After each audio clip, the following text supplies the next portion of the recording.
Ya, shalom. Kembali lagi pada malam hari ini kita berjumpa di tempat ini oleh karena anugerah Tuhan. Setiap hari kasih-Nya bertambah-tambah. Setiap hari cinta dan rahmat-Nya selalu baru dalam kehidupan ini.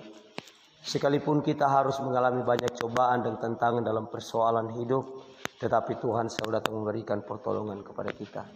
Pada hari ini, saudaraku, saya akan datang mengajak kita mencari tahu rahasia kebenaran firman Tuhan yang mungkin sudah ada di antara kita yang sudah mengetahui atau mungkin ada yang belum, tentang bagaimana ketika peristiwa murid-murid Tuhan tidak berhasil untuk mengusir setan daripada seorang anak yang kerasukan penyakit ayan.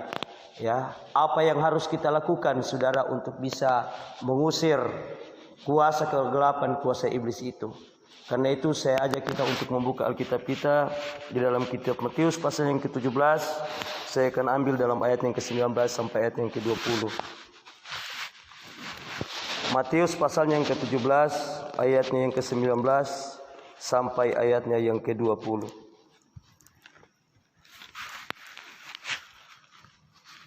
Ya, firman Tuhan berkata seperti ini. Kemudian murid-murid Yesus datang, dan ketika mereka sendirian dengan Dia, bertanyalah mereka, "Mengapa kami tidak dapat mengusir setan itu?" Ia berkata kepada mereka, karena kamu kurang percaya. Sebab aku berkata kepadamu, sesungguhnya sekiranya kamu mempunyai iman sebesar biji sesawi saja, kamu dapat berkata kepada gunung ini, pindah dari tempat ini ke sana, maka gunung ini akan pindah, dan tak ada yang mustahil bagimu. Haleluya. Saudaraku yang dikasihi Tuhan, ini adalah peristiwa ketika Yesus menyembuhkan seorang anak muda yang sakit ayan. Nah, sebelum Yesus datang menyembuhkan anak muda ini, telah dilakukan oleh murid-murid Yesus. Mereka sudah berupaya dengan setiap pemahaman mereka yang diberikan oleh Tuhan dalam hidup mereka, dengan segala kepercayaan mereka, iman mereka. Mereka sudah buat, saudara, untuk dapat mengusir setan yang mengikat, yang menguasai tubuh dari anak muda ini, yaitu penyakit ayan. Tetapi kenapa mereka tidak sanggup untuk melakukannya? Nah, seringkali saudaraku, di dalam gereja kita selalu khususnya kami sebagai hamba-hamba Tuhan selalu saja mudah untuk menafsirkan sesuatu ayat, ya, bahwa untuk mengusir setan, mengusir kuasa iblis itu kita harus doa dan puasa. Itu tidak salah, itu benar. Ya, karena doa dan puasa itu memiliki kuasa. Tetapi saudaraku, kita juga jangan menyepelekan tentang firman Tuhan yang berkata, yang beberapa malam yang lalu kita katakan, bukan doa dan puasa yang demikian yang aku kehendaki, tetapi yang aku kehendaki yaitu kalian harus melepaskan belenggu-belenggu yang ada pada kalian. Karena yang diinginkan oleh Tuhan dalam hidup kita, ketika kita datang kepada Tuhan untuk menerima kuasa dan mujizat, untuk melihat perbuatan-perbuatan yang besar, sebenarnya ada hal-hal lain yang mengganjal, saudara. Bukan hanya sekedar kita akan percaya saja kepada Yesus, bukan hanya sekedar kita tinggal di dalam Yesus, bukan hanya sekedar kita disebut sebagai orang percaya kepada Tuhan, dengan mengandalkan di mana ada dua orang sepakat demi nama Tuhan, maka dia akan sanggup untuk meminta apapun. Bukan hanya dengan mengandalkan dengan kita tinggal di dalam Yesus dan firman Allah itu tinggal.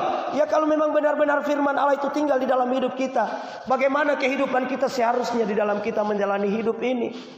Kita harus melakukan semua apa yang sama seperti yang Yesus lakukan. Itu yang dikatakan, jikalau engkau tinggal di dalam aku dan firmanku tinggal di dalam engkau, itu berarti bahwa di dalam hidup kita ada Yesus. Sehingga kita sanggup berkata seperti yang dikatakan Rasul Paulus, namun ku hidup sekarang bukannya aku lagi. Apakah benar bahwa kita hidup? Hidup kita di dalam kita ini adalah Kristus. Ini yang akan kita buka, yang akan kita cari tahu, kita akan pelajari pada malam hari ini. Kenapa, saudaraku, ketika murid-murid mengatakan, kenapa sampai kami tidak bisa mengusir setan? Dia tidak langsung mengatakan bahwa jenis ini bisa kamu usir dengan berdoa dan berpuasa. Tetapi dia mengatakan di sana, asal kamu memiliki iman seperti biji sesawi, maka kamu bisa memindahkan gunung dari tempat ini ke tempat sana. Kamu bisa memerintahkan gunung ini untuk pindah. Apa hubungannya antara menyembuhkan orang yang sakit ayang, mengusir setan yang mengikat anak muda ini, dengan gunung yang ditawarkan oleh Tuhan Yesus, disampaikan langsung oleh Tuhan Yesus untuk memindahkan gunung?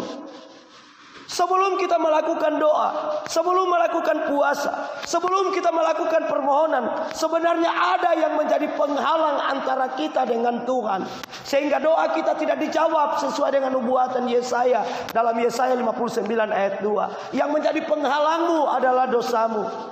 Ini yang harus kita cari tahu, apa sebenarnya dimaksud Tuhan yang dikatakan kamu harus memindahkan gunung ini dari sini ke sana dengan hanya memiliki iman sebesar biji sesawi. Apa itu biji sesawi? Dia adalah sebuah bibit sayur yang hanya kecil. Ia sekitar sama-sama dengan bibitnya sayur mostor, sayur bayam. Ya.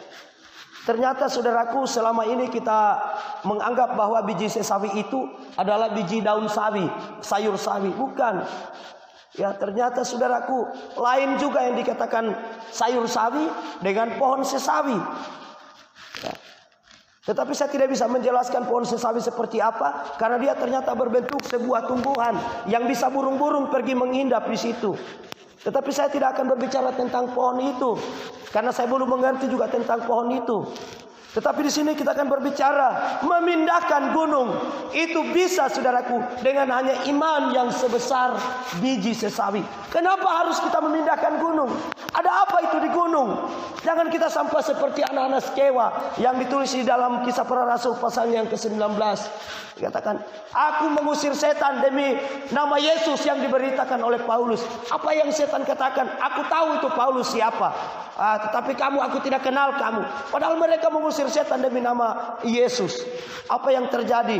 Maka mereka yang yang memberi. Kenapa sama mereka melakukan begitu? Karena mereka ingin juga bisa sama seperti Paulus. Mereka ingin juga menyamai sama seperti Paulus. Padahal mereka tidak diberikan karunia untuk menjadi sama seperti Paulus. Membuat mereka sebenarnya itu menjadi angkuh, menjadi sombong.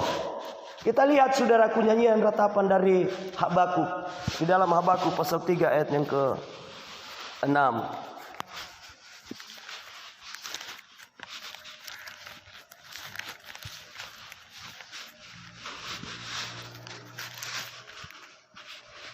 Habakuk pasal 3 ayat yang ke-6 sampai ayat yang ke-7. Ia berdiri, maka dibuatnya bergoyang. Ia berdiri, maka bumi dibuatnya bergoyang. Ia melihat berkeliling, maka bangsa-bangsa dibuatnya melompat terkejut. Hancur gunung-gunung yang ada sejak purba. Merendah bukit-bukit yang berabad-abad. Itulah perjalanannya berabad-abad. Ingat, kata berabad-abad, saudara, itu adalah rahasia ibadah kita yang ditulis di dalam suratan Rasul Petrus, Rasul Paulus. Ya, yang disimpan berabad-abad lamanya, yaitu firman Allah bahwa Yesus ada di antara kita. Yesus diam di dalam kita. Itu adalah rahasia ibadah kita. Kenapa sampai kita harus beribadah? Karena Yesus ada di dalam diri kita. Kita ini adalah bait Allah. Tetapi itu yang menjadi senjatanya orang, bahwa gereja itu bukan gedungnya, gereja itu adalah tubuh kita, sehingga membuat mereka membenarkan untuk beribadah di rumah, karena menganggap bahwa yang menjadi gereja itu adalah tubuh kita. Tetapi ingat, bangunan gereja dibuat untuk menjadi sebuah tempat perkumpulan dari gereja-gereja yang ada, yaitu kita, untuk kita bersekutu, untuk menggenapkan firman Tuhan. Di mana ada 2-3 orang berkumpul demi namaku, aku hadir di situ. Sehingga kita bukan hanya 2-3, kita lebih dari 10 sampai 100 orang. Bahkan kita pikirkan luar biasa bagaimana mujizat akan terjadi kalau banyak orang semua sehati sejiwa. Bagaimana kita di dalam rumah akan sehati sejiwa? Hati ayah saja lain dengan hati ibu, hati orang tua lain dengan hati anak, hati kakek lain dengan hati cucu. Ya. Tetapi di dalam gereja lah terjadi perhimpunan seperti itu. Sebab kesanalah berkat-berkat Tuhan akan diperintahkan. Kita melihat di sini Allah datang untuk menghancurkan gunung-gunung dan meratakan bukit-bukit seperti yang dinubuatkan oleh Nabi Yesaya tentang perseruan yang diserukan oleh Yohanes. Ya. Akulah suara yang berseru-seru di padang gurun dalam Lukas pasal 3 ayat yang keempat. Akulah suara itu yang berseru-seru di padang gurun untuk meratakan gunung-gunung, untuk membuat bukit-bukit menjadi rata. Apa itu gunung-gunung, saudaraku? Kita melihat di sini pertama di dalam ayat yang ke-7 dalam pembacaan kita Habakuk pasal 3 ayat yang ke-7 yang menjadi kebanggaan dan kesombongan kita. Aku melihat kemah-kemah orang Kusyan tertekan. Aku melihat kemah-kemah orang Kusyan tertekan. Apa yang ada di Kusyan? Apa yang terjadi di Kusyan? Saudaraku, kita lihat di dalam Hakim-Hakim pasal 3 ayat yang ke-9. Ayat yang ke-7. Hakim-Hakim pasal 3 ayat yang ke-7.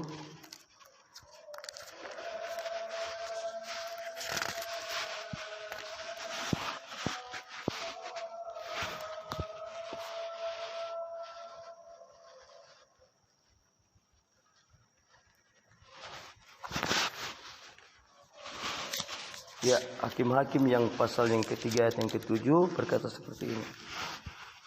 Hakim-Hakim 3 ayat yang ke-7. Orang Israel melakukan apa yang jahat di mata Tuhan. Mereka melupakan Tuhan Allah mereka dan beribadah kepada Baal dan para Asyerah. Lalu bangkitlah murka Tuhan terhadap orang Israel sehingga ia menjual mereka kepada Kusyan Rishyataim, raja Aram Mesopotamia, dan orang Israel menjadi takluk kepada Kusyan Rishyataim 8 tahun lamanya. Apa yang terjadi di Kusyan, saudara? Kenapa sampai harus ada Kusyan? Kenapa sampai Tuhan harus mengingat melihat kemah-kemah orang Kusyan tertekan? Apa yang terjadi di sana, saudaraku? Oleh karena keras tengkuk dari bangsa Israel. Sekalipun mereka telah banyak melihat mujizat, mereka telah melakukan mujizat, akhirnya mereka mau untuk melakukan mujizat tanpa melihat sebenarnya dari mana sumber mujizat itu. Ada orang yang berkata, saudaraku oleh Tuhan, kita datang beribadah bukan karena untuk melakukan mujizat, tetapi bukan untuk melihat itu mujizat, tetapi kita mau datang untuk beribadah kepada Dia yang bisa melakukan mujizat itu, yaitu Yesus. Tetapi pada kebanyakannya di hari-hari terakhir ini, saudaraku, orang yang melakukan hal-hal di dalam ibadah, saudaraku, orang yang melakukan untuk mengusir setan, untuk melakukan penyembuhan, doa-doa penyembuhan, ada banyak tidak dikabulkan oleh Tuhan. Kenapa? Karena saudaraku sudah menganggap bahwa dia lebih kuat, lebih hebat, bahwa setiap saja hanya dengan memegang tangan saja maka dia akan sanggup untuk melakukan perkara-perkara yang seperti dilakukan oleh orang-orang tua dulu. Mereka tidak lagi merendahkan diri, ada roh kesombongan, ada roh keangkuhan di dalam diri mereka. Hanya mereka menunjukkan untuk pamer diri saja kepada manusia, bukan menunjukkan untuk menghormati Tuhan. Mereka melakukan hal-hal yang dikehendaki oleh Tuhan. Ya. Sehingga saudaraku, mereka diserahkan kepada Kusyan, raja Moab, raja orang Aram. Mereka diserahkan kepada Kusyan Rishyataim, raja Aram. Kenapa? Karena mereka mulai terbujuk untuk lebih percaya kepada hal-hal lahiriah. Mereka mulai terbujuk. Itulah sebabnya dalam Ulangan pasal 11 yang kita ulang-ulang ayat yang ke-16, jangan kamu mudah untuk terbujuk untuk menyembah kepada patung. Kan sekarang paling banyak, saudaraku, orang lebih memberhalakan bukan lagi datang beribadah untuk datang mencari Tuhan, tetapi mereka datang hanya untuk mempertunjukkan penampilan, kehebatan di dalam berkhotbah dengan menggunakan akal pikiran manusia, membuat suatu kata-kata. Masa kita orang Indonesia, ya, ketika kita sampaikan firman kepada seluruh jemaat yang berbahasa Indonesia, kita harus pakai bahasa-bahasa yang orang lain belum tentu mengerti. Belum tentu semua jemaat mengetahui bahasa yang dia gunakan. Apakah menyelamatkan ketika engkau menyampaikan khotbah, engkau harus campur dengan bahasa Ibrani, engkau harus campur dengan bahasa Inggris? Ya, tidak apa-apalah jikalau engkau ambil kutipan dari bahasa Ibrani, kemudian engkau artikan tujuan apa, kenapa sampai harus demikian. Ya, karena biasa bahasa luar itu banyak pengertian, banyak luas dia punya tujuan arah bahasa. Banyak dia punya pengertian. Ini saudaraku, orang Israel, kita sebagai orang yang percaya kepada Tuhan, hamba-hamba Tuhan. Ya, minta maaf saya tidak menyinggung bahwa kita di sini hamba-hamba Tuhan. Tetapi pada kenyataan yang terjadi pada umumnya di seluruh dunia sekarang merata sampai Tuhan menjadi murka. Ya. Seluruh hamba-hamba Tuhan telah menjadi bodoh. Kenapa? Mereka menyimpang. Mereka terbujuk untuk menyembah kepada patung. Memang secara kenyataan mereka tidak sujud menyembah kepada patung, tetapi mereka mengikuti aturan-aturan dunia. Mereka mengikuti keinginan-keinginan dunia di dalam mereka menjalankan kehidupan dalam pelayanan mereka. Mereka memberikan rasa ketergantungan mereka bukan lagi kepada firman yang menjadi makanan utama manusia yang rohani, manusia yang ingin selamat, tetapi mereka memberi ketergantungan tetap kepada hal-hal lahiriah. Mereka sangat bangga ya ketika ada orang-orang kaya yang menjadi anggota jemaatnya, sehingga mereka berupaya untuk bagaimana supaya ketika mereka lihat ada orang-orang yang ya luar biasa dia punya berkorban, mereka akan buat supaya itu menjadi jemaatnya. Ini yang terjadi di hari-hari sekarang ini, bersaing saudaraku, sehingga ketika manusia berusaha untuk menarik jiwa bukan lagi dengan menggunakan firman, tetapi menggunakan bangunan ibadah, rumah yang begitu mewah, rumah ibadah yang begitu mewah, fasilitas yang begitu mewah, membuat kita terikat kepada hal-hal lahiriah, terikat kepada benda-benda yang akan nanti. Sehingga Yesus berkata, jangan kamu tangisi diriku, tetapi tangisilah dirimu. Ketika dia melihat Yerusalem dari atas gunung, apa yang dia lakukan? Dia menangis melihat. Saudaraku, kenapa sampai dia menangis melihat Yerusalem? Karena tidak akan ada nanti juga itu batu-batu yang tersusun itu nanti akan tetap tinggal berdiam di situ, akan hancur lebur karena itu adalah milik dunia. Tetapi jangan kita katakan bahwa tidak penting beribadah di dalam gereja. Itu sangat penting karena itu kita buat. Tetapi jangan sampai kita memberhalakan itu, ya, membuat itu menjadi daya tarik orang untuk datang beribadah kepada Tuhan.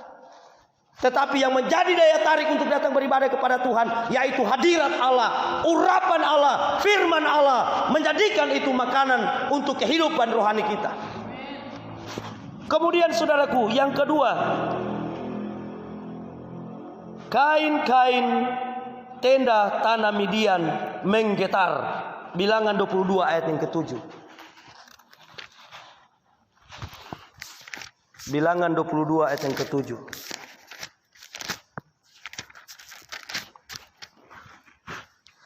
Lalu berangkatlah para tua-tua Moab dan para tua-tua Midian dengan membawa di tangannya upah penenun. Setelah mereka sampai kepada Bileam, disampaikanlah kepadanya pesan Balak. Nah, di sini kita melihat upah penenun. Upah penenun. Kejadian, kenyataan yang terjadi pada hari-hari terakhir ini saudaraku. Anak-anak Tuhan, hamba-hamba Tuhan, tidak terkecuali saudaraku di mana-mana yang kita dengarkan, mereka di dalam mau mendemonstrasikan kuasa Tuhan. Sebenarnya Tuhan itu jauh dari hidup mereka. Tidak ada lagi Tuhan di dalam diri mereka. Yang ada di dalam diri mereka yaitu keangkuhan. Yang ada di dalam diri mereka yaitu kesombongan. Mereka hanya ingin mempertunjukkan kepada dunia bahwa kuasa mujizat Yesus masih ada dalam hidup mereka. Bagaimana kuasa mujizat akan ada kalau tidak ada kerendahan hati? Kalau ada kesombongan di dalam diri kita, bagaimana Yesus akan tinggal diam? Dia tidak akan tinggal diam di dalam diri orang-orang yang tinggi hati. Dia tidak akan tinggal diam di dalam diri orang-orang yang sombong angkuh. Sehingga saudaraku, apapun yang terjadi, ya, kita kembali melihat di dalam Yesaya pasal yang ke-30 di sana, bukan karena pertolongan Mesir, tetapi karena pertolongan Tuhan. Ingat, kalaupun terjadi mujizat dalam ibadah-ibadah kebaktian kebangunan rohani, kalau umpamanya saya bisa berdoa selama ini saudaraku, kenapa saya selalu berdoa? Buktinya tidak sembuh juga orang yang sakit. Ya beberapa, ya tidak semua sembuh. Adapun kalau sembuh, bukan menjadi kesombongan kebanggaan saya. Saya harus menjaga diri melihat apakah kesembuhan itu benar-benar oleh karena Tuhan, atau mungkin ya memang supaya nama Tuhan dipermuliakan di sana. Berarti bukan keberhasilan saya di dalam menjalankan tugas dan tanggung jawab yang Tuhan berikan. Karena buktinya banyak juga orang yang tidak sembuh. Sekalipun itu bergantung daripada imannya. Tetapi kalau kita melihat konteks firman Allah di dalam Lukas pasal yang ke-16 ayat yang ke-17, meletakkan tangan atas orang sakit saja orang sakit sembuh. Di sana tidak dibutuh, saudaraku. Di sana tidak ada dikatakan, bukan tidak dibutuh. Di sana tidak dikatakan asal imannya orang itu ada. Tidak, tetapi kita meletakkan tangan saja atas orang sakit. Itu yang terjadi kepada gereja Pantekosta mula-mula, awal mula-mula. Jangankan saudaraku, jangankan ditumpangkan tangan. Rasul Petrus, Rasul Paulus, hanya mereka punya bayang-bayang, hanya mereka punya sapu tangan saja. Saudaraku, karena memang Yesus telah berkata bahwa bahkan kamu akan melakukan perkara-perkara yang lebih besar. Seperti beberapa waktu yang lalu. Karena memang saudaraku, yang sebenarnya sasaran Allah, yang disebut sebagai anak-anak Allah, yaitu kita manusia. Dia adalah Allah sempurna. Dia itu adalah Allah yang esa. Itulah sebabnya dia berkata bahwa bahkan kamu akan melakukan perkara-perkara yang lebih besar lagi daripada apa yang aku buat. Ini upah penenun. Ya, penyembahan kepada berhala. Mereka sudah membawa upah kepada penenun ketika melakukan ibadah-ibadah seperti ini. Memang pada saat saudara kasih Tuhan mereka melakukan ibadah, mungkin mereka ya belum langsung menerima ya upah mereka. Tetapi itu akan menjadi sebuah pengamatan daripada dunia luar yang terkontaminasi, yang tertipu, terintimidasi dengan pelayanan-pelayanan hamba Tuhan, yang bisa membuat seperti saya betul-betul sangat senang. Pertama pernah saya diarahkan, saudara, apa guna buat orang-orang tak banting, hanya bikin begini orang tak banting. Tetapi akhirnya begitu mereka keluar dari gereja juga tidak bertobat, tidak ada guna. Haleluya. Apa guna kita lewat begini orang gemetar? Ya, orang gemetar merasa seperti ada roh Tuhan, kalau ternyata akhirnya mereka juga tidak bertobat. Tetapi kalau benar-benar kita tinggal di dalam kekudusan, kita menjaga diri dari kerendahan hati, saudaraku, ada urapan Allah di dalam diri kita, itu membuat pengaruh. Karena kita adalah garam, kita adalah terang dunia, bisa menggerami orang-orang yang hidup tawar, bisa menerangi orang-orang yang tinggal dalam kegelapan. Kesombongan, keangkuhan, itulah yang disebut sebagai gunung yang menghalangi. Itulah sebabnya ketika kita datang doa dan puasa, saudaraku, dan inilah yang harus kita doakan dan puasakan, bukan supaya kita sembuh, bukan supaya orang sakit menjadi sembuh, tetapi supaya gunung-gunung itu dihancurkan, diratakan. Haleluya. Itu yang harus kita gumuli ketika kita datang doa dan puasa. Maksud Tuhan Yesus dalam ayat ke-21, jenis ini tidak bisa kamu usir selain doa dan puasa. Apa yang diusir? Yaitu gunung-gunung yang menghalangi kita. Haleluya. Ya, kita lihat saudara di dalam Yesaya pasal 65 ayat yang ke-6. Yesaya 65 ayat yang ke-6 dan 7. Sesungguhnya telah ada tertulis di hadapanku, aku tidak akan tinggal diam, malah aku akan mengadakan pembalasan. Karena dua hal tadi, saudara. Kita membawa upah penenun. Ya, kita menjadi penyembah berhala.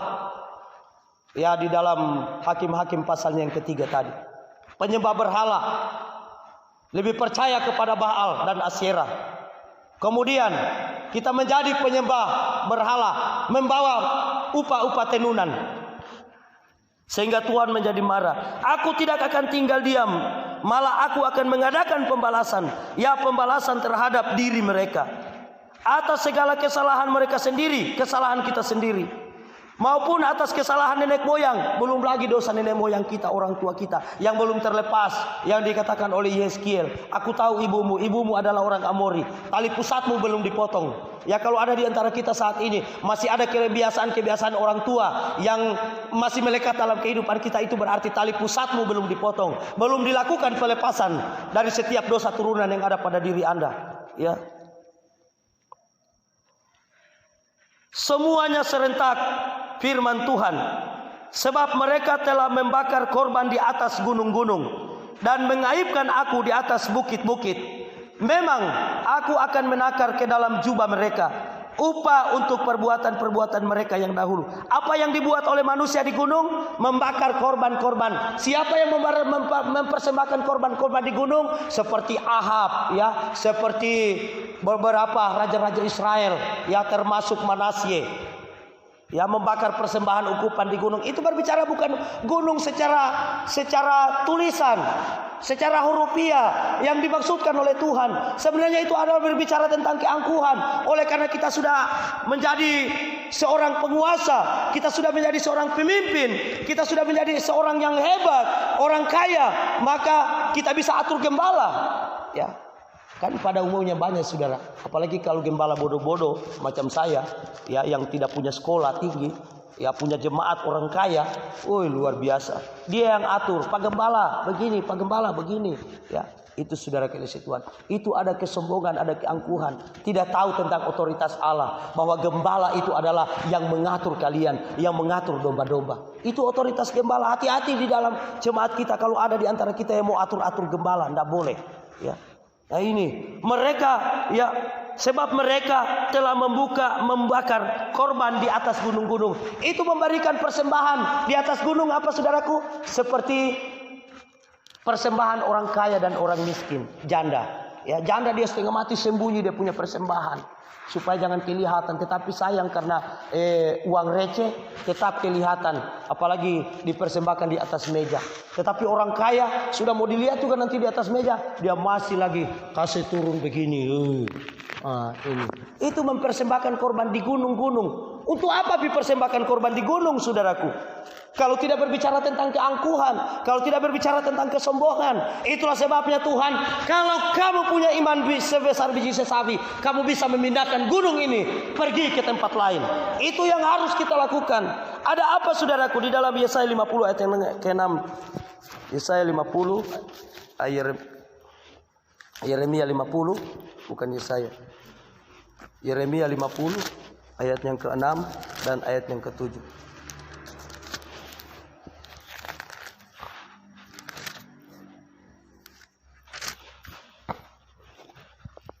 Umatku tadinya seperti domba-domba yang hilang. Ya. Umatku tadinya seperti domba-domba yang hilang. Mereka dibiarkan sesat gembala-gembalanya. Dibiarkan mengembara di gunung-gunung.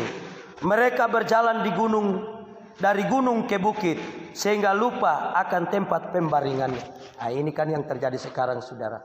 Yang seperti beberapa kali selalu saya katakan, ya Tuhan itu para gembala sekarang sudah mengiyakan, menyetujui, sudah apa namanya saudaraku, membijaksanai, ya membijaksanai, ya kalau seperti orang-orang yang berduit, ya puji Tuhan saudara kalau di tempat ini tidak ada seperti itu, luar biasa. Yang mau atur-atur di dalam pelayanan. Seringkali kan di tempat lain di mana ada, biasa saya tidak tahu juga di mana, tapi banyak kesaksian kita dengar. Ya, orang hanya datang kirim saja persembahan. Nah, itu diiyakan, disetujui oleh gembala karena buktinya dia ambil. Coba kalau gembala yang memiliki hikmat, yang tidak memiliki pikiran materialistis, yang tidak memikir kepada hal-hal duniawi, dia akan katakan, bukan ini yang penting. Yang penting yaitu kamu dengar-dengaran, kamu datang beribadah, bawa pulang itu persembahannya. Dia yang harus datang. Mau merasa persembahannya dia harus bawa sendiri, tidak boleh dikirim. Itu kalau kita gembala. Tetapi sekarang saudaraku, itu yang membuat Tuhan murka. Itu yang membuat Tuhan marah. Memang aku merancangkan kepada kamu bukan rancangan kecelakaan, rancangan damai sejahtera untuk memberi engkau masa depan yang cerah. Tetapi kenapa sampai Tuhan merubah keputusannya? Dia menyesal menjadikan manusia di dalam Kejadian pasal 6. Kenapa? Karena manusia membangkang, manusia keras tengkuk, hamba-hambanya tidak lagi taat dan tunduk kepada apa yang disampaikan, yang diperintahkan, yang diarahkan. Mereka adalah hamba, kita ini adalah hamba, hanya akan melakukan apa yang Tuhan kita perintahkan kepada kita. Tetapi sudah banyak menganggap bahwa dia sudah menjadi Tuhan, sudah menjadi Lucifer, sehingga dia mau menyamai bintang-bintang Allah. Dia mau lebih tinggi lagi-lagi dari Allah bahkan, ya. Seakan-akan bahwa dialah Tuhan. Syukur saudaraku, saya sangat terinspirasi sekali ketika gembala mengatakan, saya ini bukan kalian punya Tuhan, saya ini cuma gembala. Kalau saya gembala kamu mau lihat, berarti kamu anggap bahwa saya ini Tuhan kalian. Bukan. Tetapi kamu lihat, saya hanyalah gembala. Tuhan kita itu di sorga. Kita memiliki Tuhan yang sama. Kalau kamu mau lihat sehingga kamu menjadi kecewa dan menolak pelayanan di tempat ini, ya silakan. Bukan saya punya tanggung jawab kalau kamu sendiri yang mau meninggalkan ini. Tetapi dengan kasih Kristus, mari kembali setia untuk datang beribadah kepada Tuhan. Ya syukur kalau gembala yang tetap konsekuen seperti itu. Dan memang benar, bukan gembala yang menjadi Tuhan, tetapi pada kenyataannya banyak pelayanan sekarang ini terjadi, saudaraku. Yang menjadi Tuhan itu adalah gembala. Bahkan yang menjadi Tuhan itu adalah orang kaya. Bertuhankan perut, firman Allah katakan. Haleluya. Kemudian saudaraku, mereka berjalan di gunung. Ayat yang ke-7. Siapapun yang menjumpai mereka, memakan habis mereka. Dan lawan-lawan mereka berkata, kami tidak bersalah, karena mereka telah berdosa kepada Tuhan, tempat kebenaran Tuhan, pengharapan nenek moyang mereka. Karena mereka telah berdosa kepada Tuhan. Tinggal Musa yang didengarkan. Tuhan, bagaimana nanti orang bangsa-bangsa lain akan mengatakan, kalau engkau binasakan semua ini umat-umatmu, bahwa engkau telah mengeluarkan mereka, ternyata engkau tidak sanggup untuk memelihara mereka. Karena itu saya yakin dan percaya bahwa sekalipun saudaraku, banyak orang yang mundur dalam pelayanan hanya oleh karena corona, tetap akan ada 1-2 orang yang akan tetap bertahan untuk tetap setia datang kepada Tuhan dengan iman yang dimiliki, yang dikaruniai oleh Tuhan. Dan salah satunya itu adalah jemaat yang ada di tempat ini, yang tetap setia datang kepada Tuhan. Tetapi pasti saudaraku, akan lebih banyak orang yang saat ini mengikuti keinginan dunia, yang lebih mengikuti perintah dunia, daripada mengikuti petunjuk Tuhan. Kenapa? Karena gembala-gembala menjadi bodoh. Menjadi bodoh seperti apa? Mereka tetap pintar secara manusia, ya mereka STH, MTH, doktor, pasti mereka tetap pintar. Tetapi bodoh dalam hal apa? Dalam hal kebenaran firman Allah. Karena mereka tidak datang bertanya kepada petunjuk Tuhan. Apa itu petunjuk Tuhan, saudara? Ketika ada persoalan datang, kita datang kepada Tuhan, baca firman-Nya, pasti Tuhan tunjukkan jalannya. Haleluya. Bahkan apakah mustahil kalau Tuhan datang sampaikan, berfirman langsung kepadamu di depan matamu, menyampaikan, hei hambaku, ini yang harus kau buat. Tetapi bagaimana Tuhan mau datang, mau hidup, dan bagaimana Tuhan tidak mau berbisik? Kristus hidup di dalam kita kalau kita punya kerendahan hati. Apakah Kristus tidak mau bisa berbicara di dalam hati nurani kita di dalam, untuk menyampaikan jangan berbuat begini? Tetapi karena Kristus itu sudah ada di luar, yang ada di dalam itu yaitu keinginan dunia, sehingga Kristus keluar. Karena apa? Kristus adalah Allah yang kudus, tidak bersahabat dengan dunia. Kalau di dalam diri kita hanya hal-hal dunia, hal-hal lahiriah, biar bagaimanapun engkau berdoa, mau bajungkir balik, berdoa dan berpuasa, tetap Kristus tidak akan masuk di dalam dirimu. Kalau di dalam dirimu, karena itu persahabatan dengan dunia menjadikan kita musuh Allah. Amin saudara. Musuh Allah. Bagaimana kita mau berdoa atas orang sakit mereka sembuh?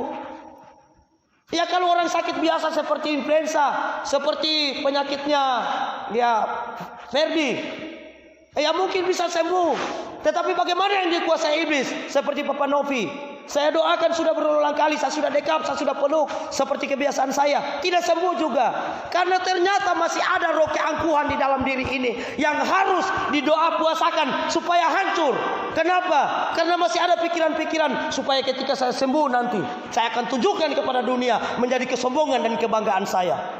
Saya akui di hadapan Tuhan ternyata benar. Dan untuk itulah sampai saya pelajari firman ini, supaya Tuhan jauhkan kesombongan itu dari diri saya.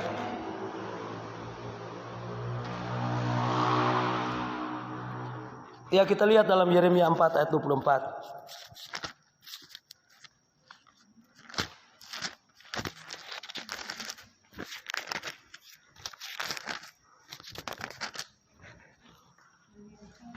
Aku melihat kepada gunung-gunung, ternyata goncang, dan seluruh bukit pun goyah. Aku melihat ternyata tidak ada manusia, dan semua burung di udara sudah lari terbang. Nah, ini yang terjadi akibat dari kesombongan kita. Ya, tidak ada lagi, aku tidak melihat lagi gunung. Mana sekarang saudaraku nubuatan Nabi Mika? Orang tidak lagi berjalan angkuh. Ya, ketika Tuhan datang memurkai, ya, ketika Tuhan mulai datang memarah kepada kita. Kenapa saudara kasih Tuhan kita bisa baca dari ayat yang ke-22. Sungguh bodohlah umatku itu. Mereka tidak mengenal aku. Mereka adalah anak-anak bebal. Mereka adalah anak-anak tolol dan tidak mempunyai pengertian. Mereka pintar untuk berbuat jahat, tetapi untuk berbuat baik mereka tidak tahu. Aku melihat kepada bumi, ternyata campur baur dan kosong. Kosong kita dilihat oleh Tuhan. Tidak ada Yesus di dalam hati kita. Tidak ada Yesus di dalam gereja Tuhan. Yang mengatakan adalah persekutuan perhimpunan orang-orang kudus, orang-orang suci. Tidak ada lagi Yesus. Yang ada di dalam dirinya keangkuhan. Yesus tidak bersahabat dengan orang angkuh. Yesus tidak bersahabat dengan orang sombong. Yesus tidak bersahabat dengan orang durhaka. Ya, sehingga Tuhan menghukum. Aku tidak melihat lagi. Aku tidak melihat kepada gunung-gunung yang ternyata goncang. Gunung-gunung itu sekarang mana goncang? Semua orang tidak berjalan angkuh hanya karena mereka berusaha untuk menghindarkan leher mereka dari malapetaka virus corona. Mika 2 ayat yang ketiga. Haleluya. Amin saudara. Semua mereka hilang. Mana itu gunung-gunung yang dulunya saudara kudus Tuhan bisa membuat orang reba, bisa membuat orang saudara kudus Tuhan seperti kerasukan setan ketika didoakan. Mana orang-orang yang hanya membuat kursi roda yang dipakai orang itu akhirnya dibuang karena orangnya sudah berjalan, tetapi akhirnya menjadi lumpuh kembali juga sampai mati. Haleluya. Untuk apa disembuhkan? Tuhan sudah katakan lebih baik masuk dengan kaki timpang, dengan tangan timpang daripada masuk kedua-duanya tetapi engkau binasa. Haleluya. Yang ditujukan oleh Tuhan timpang itu bukan hal yang timpang jasmani, tetapi kalau memang untuk mempermuliakan nama Tuhan, ya Tuhan kehendaki sembuh secara jasmani, tetapi juga harus sembuh secara rohani. Mana mereka yang buat mujizat seperti yang di Meko, seperti yang pernah dibawa kemari. Sekarang saudaraku, akhirnya mereka sudah tidak ada lagi. Itu karena apa? Ingat Raja Daud berkata, telah kulayangkan pandangku ke gunung-gunung, coba ku cari pertolongan, ternyata tidak ada. Sebab pertolonganku hanya daripada Tuhan. Itu yang luar biasa. Jangan kita mencari pertolongan kepada gunung, kepada kesombongan, kepada keangkuhan kita, tetapi kita datang kepada Tuhan. Kita datang kepada Yesus. Kita datang. Makanya itu gunung-gunung kesombongan, keangkuhan kita yang ada. Saudaraku, akhirnya orang ciptakan lagu gunung-gunung kesusahan, gunung-gunung kesakitan. Karena mereka sudah bingung apa sebenarnya ini gunung. Padahal bukan itu. Gunung itu kita suka memeluk gunung. Apa daya tangan tak sampai. Manusia ingin memeluk gunung. Bagaimana kamu peluk gunung? Apa untungnya mau peluk gunung? Kalau tidak berbicara tentang kesombongan. Amin saudara. Kesombongan, keangkuhan. Dan hanya bisa kita usir dengan doa dan puasa. Ya, doa pada malam hari ini kesombongan pasti akan hancur. Doa pada malam hari ini kesombongan kita pasti akan hilang kalau memang masih ada di antara kita. Tetapi saya percaya tidak mungkin kita mau sombong. Karena apa? Tiap malam kita datang merendahkan diri di hadapan Tuhan saat ini. Kita membuang kita punya rasa ego sehingga kita datang di tempat ini. Coba kalau orang sombong, wah untuk apa saya pergi di sana tiap malam berteriak-teriak, tidak juga dijawab oleh Tuhan. Itu orang sombong namanya, orang angkuh namanya. Tetapi kalau engkau ada di tempat ini, pertanda bahwa engkau mau datang untuk merendahkan diri di hadapan Tuhan, maka segala bentuk-bentuk gunung-gunung kesombongan, keangkuhan yang ada pada diri kita pasti akan dihancurkan, diratakan oleh firman Tuhan yang heran dan luar biasa. Apalagi nanti hari Jumat kita doa dan puasa, pasti akan kita melihat ya bahwa bagaimana mujizat Allah terjadi. Tuhan Yesus memberkati. Haleluya. Terima kasih Bapa di sorga, firman-Mu hadir pada malam hari ini. Yang kami